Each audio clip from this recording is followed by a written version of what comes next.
Liverpool, perched on England's northwest coast, where the River Mersey meets the Irish Sea, was experiencing a transformation unlike anything Britain had ever witnessed.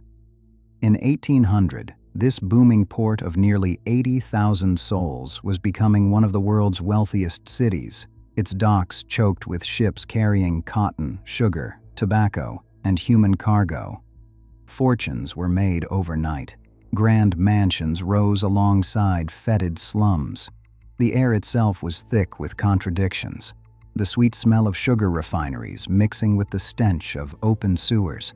The ring of construction hammers competing with the cries of street vendors and the groans of the desperately poor. Today, advanced AI technology allows us to transform centuries-old engravings, paintings, and maps into photorealistic recreations, bringing these lost streets back to life. Join me as we step into the Liverpool our ancestors once knew, a city of extremes where unprecedented wealth and grinding poverty existed side by side. Stand here on the waterfront in 1805, and the scale of activity is overwhelming. The docks stretch for miles, a forest of masts swaying in the Mersey breeze. Hundreds of ships crowd the harbor. Massive three-masted merchantmen, sleek brigs, coastal traders, fishing boats. The air vibrates with sound, sailors shouting in a dozen languages, cargo cranes creaking, barrels rolling across cobblestones, horses clopping, seagulls screaming overhead. This is where Liverpool's wealth begins and ends. Look at those ships being unloaded.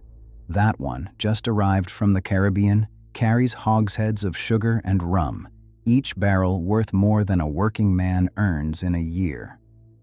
Those bales being winched onto the dock, raw cotton from the American South, soon to be spun in Lancashire's mills. And that ship over there, low in the water, she's loaded with manufactured goods, pottery from Staffordshire, textiles from Manchester, metalwork from Birmingham, all bound for distant markets.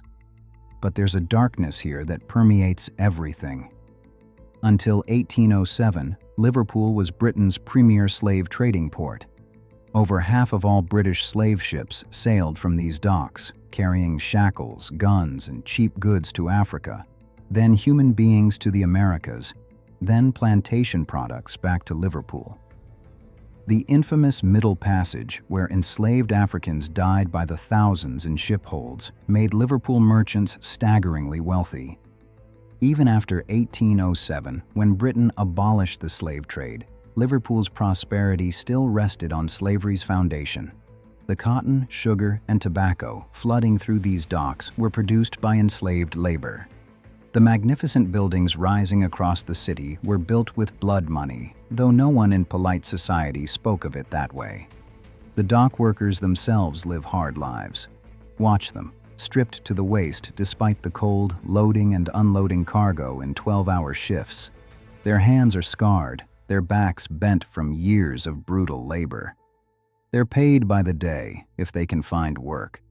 No work means no pay, which means their families go hungry. Accidents are common: crushed feet, broken bones, men falling into the holds or drowning in the Mersey. There's no compensation, no safety regulations. You're simply replaced. At high tide, the Mersey laps against the dock walls, its water brown and foul, carrying sewage, industrial waste, and the refuse of thousands of ships. At low tide, the mudflats are exposed, and scavengers, often children, wade through the filth searching for anything valuable: rope, nails, coal that's fallen from barges, anything that can be sold or used. Walk inland a bit, and you'll find the Old Dock, completed in 1715, Britain's first commercial wet dock. It was revolutionary in its time, a basin where ships could load and unload protected from tides, making Liverpool vastly more efficient than rival ports. This single engineering achievement transformed Liverpool from a modest trading town into an imperial powerhouse. By 1800, the Old Dock is surrounded by others: Salthouse Dock, George's Dock, King's Dock, Queen's Dock. Each specialized in different cargoes, each lined with warehouses 7 stories tall, their brick walls stained black with soot and grime. Inside these warehouses, goods from across the globe are stored. Tobacco leaves in huge casks, coffee beans in sacks, dyes, spices, timber, everything the British Empire produces and consumes. The dockmasters and merchants who control this trade form Liverpool's elite. They live in elegant townhouses on the outskirts, far from the noise and smell. They belong to exclusive clubs, attend concerts and theater, commission portraits from fashionable artists. Their sons go to Cambridge or Oxford. Their daughters marry into landed gentry, bringing merchant wealth to ancient names. But step away from the prosperity of the docks themselves, into the warren of streets behind them, and you enter another world entirely. Squeeze down these narrow courts and alleys, where sunlight barely penetrates and the stench is overpowering. This is where Liverpool's working poor are packed, sometimes 20 people to a single cellar dwelling. The buildings lean against each other, 3 or 4 stories of crumbling brick and rotting timber. There's no running water.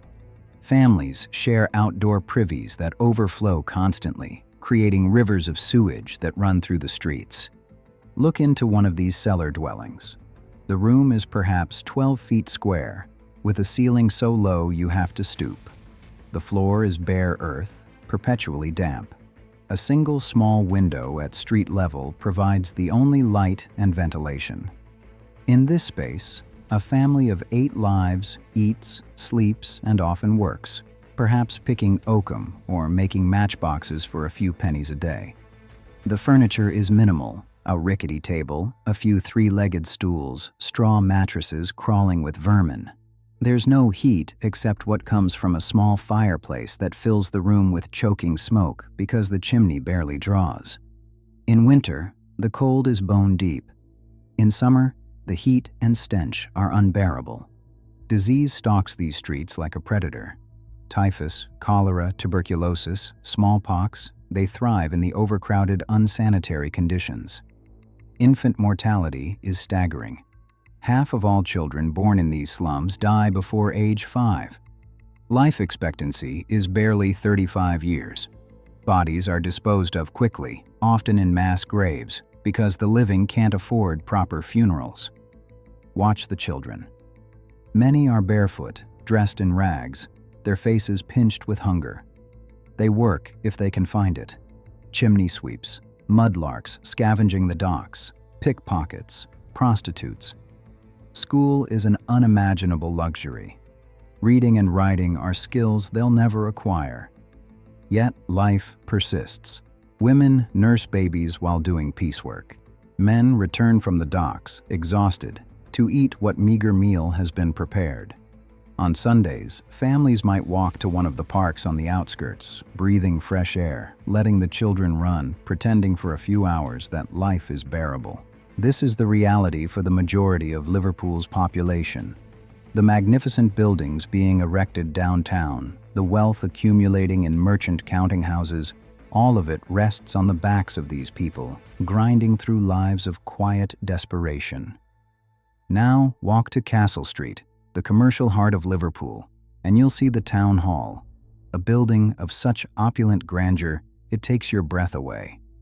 Rebuilt after a fire in 1795, this neoclassical masterpiece dominates the skyline. Its dome rises high above the surrounding buildings, topped with a statue of Minerva, Roman goddess of wisdom, war, and commerce, a fitting guardian for this merchant city. Step inside if you're wealthy and connected enough to gain entry. The entrance hall is breathtaking. Soaring columns of marble, elaborate plasterwork, paintings celebrating Liverpool's maritime achievements. The council chamber, where the city's business is conducted, features mahogany paneling, crystal chandeliers, and furniture crafted by master artisans. Upstairs, the assembly rooms host balls and receptions where Liverpool's elite gather. Ladies in silk gowns and elaborate hairstyles dance with gentlemen in tailored coats and breeches. Champagne flows. A small orchestra plays. The conversation is of trade, politics, marriages, the latest scandal. These people wield enormous power, not just in Liverpool, but in London, in Parliament, across the empire. The irony is inescapable. This building, this symbol of civic pride and wealth, was built with profits from the slave trade. Many of the merchants who gather here, whose portraits hang on these walls, made their fortunes trafficking in human misery. Yet they see themselves as respectable, even noble, pillars of society and generous benefactors. Outside, in the street, their reality is very different. Beggars huddle in doorways. Street vendors hawk their wares: hot pies, roasted chestnuts, broadsheet newspapers. Hackney carriages clatter past, carrying the wealthy to appointments. Sailors on shore leave, drunk on cheap gin, stumble from tavern to tavern. Prostitutes solicit customers openly. The Watch, Liverpool's primitive police force, tries to maintain order, but they're overwhelmed, corrupt, and often drunk themselves. Liverpool is dotted with churches, their spires rising above the cityscape. St. Nicholas, the sailors' church, stands right on the waterfront, its elegant spire visible for miles, guiding ships home. Inside, plaques commemorate merchants and sea captains, many of whom grew rich from the slave trade, now remembered as upstanding Christians. On Sundays, these churches fill with worshippers. The wealthy occupy the box pews, comfortable seats with doors that close for privacy. The poor stand at the back or crowd into the galleries, grateful for any spiritual comfort in their hard lives. The sermons preach acceptance of one's station. God has ordained the social order, and to question it is to question divine will. The poor should be grateful for what they have. The wealthy should be modest in their consumption and generous to charity. This convenient theology maintains the status quo. Merchants can enjoy their wealth guilt-free.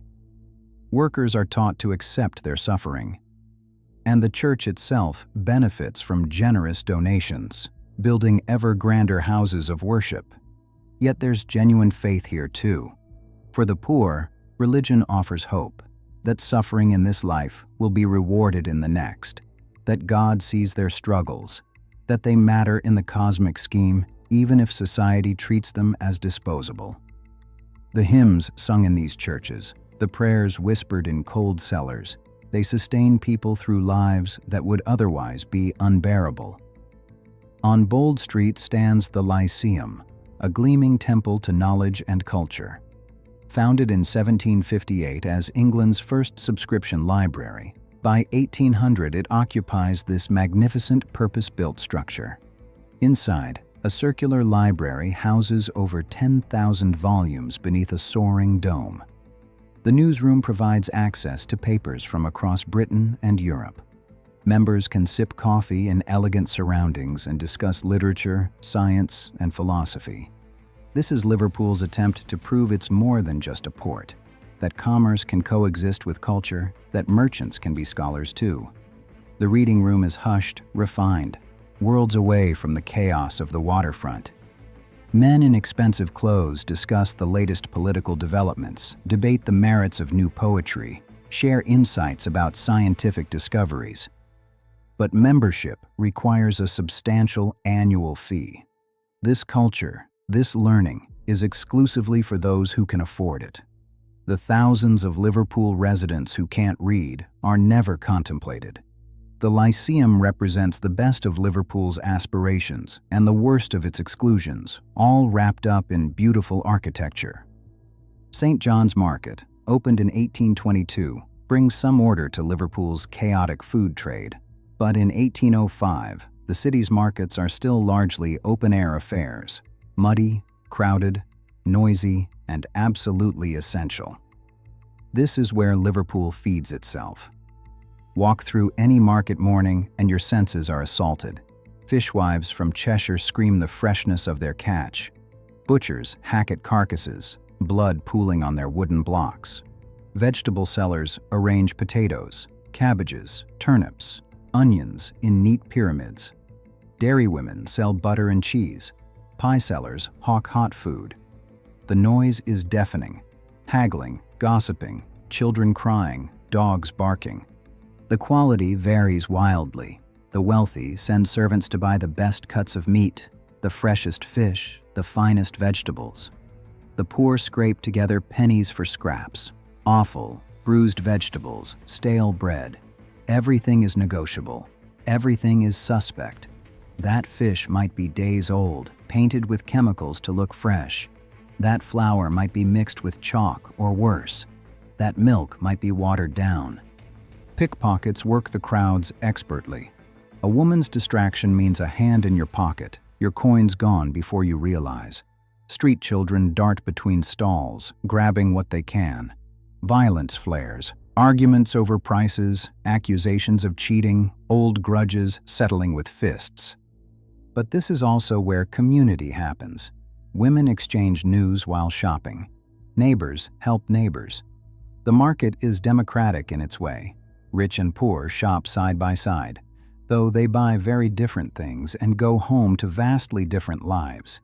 Stand on Lime Street in 1805, and you're looking at farmland, windmills turning lazily in the breeze, cattle grazing peacefully. It's hard to imagine that within 3 decades, this pastoral scene will be transformed into a railway terminus, that steam engines will revolutionize transport, that Liverpool's growth will accelerate beyond anything currently imaginable. The seeds of that future are already visible if you know where to look.